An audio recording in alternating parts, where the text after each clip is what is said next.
Hello students, let's discuss the question. आपको given है sum of the first m terms. Sum of the first m term is n, okay? और आपको given है sum of n term is m और question ने पूछा है sum of m plus n terms क्या होगा, okay? तो सबसे पहले sum of m terms equals to n, इसको सिंप्लीफाई करते हैं। तो आपको पता है कि सम का फॉर्मूला क्या होता है, sum of nth term is n/2 2a plus n-1 dot d होता है। फाइन, तो इसको हम क्या लिख सकते हैं, basically sum of m terms means आपका क्या हो जाएगा, m/2 2a plus m-1 dot D equals to n। इसको अगर हम सिंप्लीफाई करते हैं तो 2am plus m-1 dot D equals to 2n। इसको और सिंप्लीफाई करें तो ये क्या आ जाएगा, m² D minus M D equals to 2n। Fine, ये आपका एक तरीके से क्या है, इक्वेशन नंबर 1। ऐसे ही sum of n terms is m, तो n/2 2a plus n-1 dot D equals to m।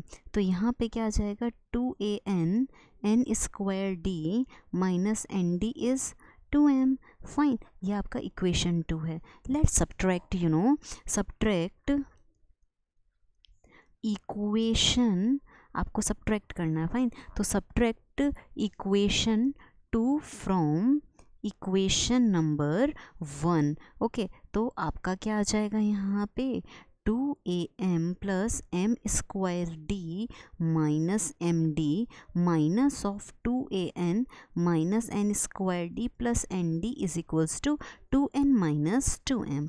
Fine, अगर हम यहाँ पे सबसे पहले अगर ए वाली टर्म को थोड़ा रीअरेंज कर सकते हैं, लेट्स रीअरेंज इट। तो अगर आप इसको यहाँ पे रीअरेंज करते हैं तो ये कितना आ रहा है आपका, 2am माइनस 2an। ठीक है, ऐसे ही आपका m² D minus n² D minus M D plus N D इस 2 कॉमन लिया, ये n माइनस एम है। यहाँ से अगर अपन 2a लेते हैं तो ये क्या है, m माइनस एन। यहाँ से हम d कॉमन लेते हैं तो m² माइनस n²। यहाँ से d कॉमन लेते हैं तो m minus N equals to 2n minus M.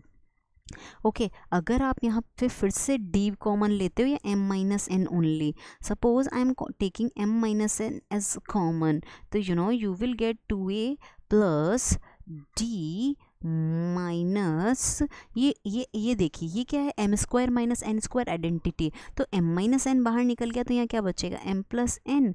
यहाँ पे आपका minus d equals to 2 times of n minus m। Student, यहाँ से अगर मैं इसको इधर शिफ्ट करती हूँ तो ये बन जाएगा 2a plus m plus n minus 1 dot d equals to, ये मैं इसको लिख सकती हूँ -2 because I am dividing it and I take minus as common. This is equation number 3। Fine, अब आपको क्वेश्चन ने पूछा था sum of m plus n terms, तो इसको क्या लिख सकते हैं, सम ऑफ m प्लस मतलब nth टर्म बाई जो इसकी term by 2 a plus 2a plus m plus n minus 1 dot D.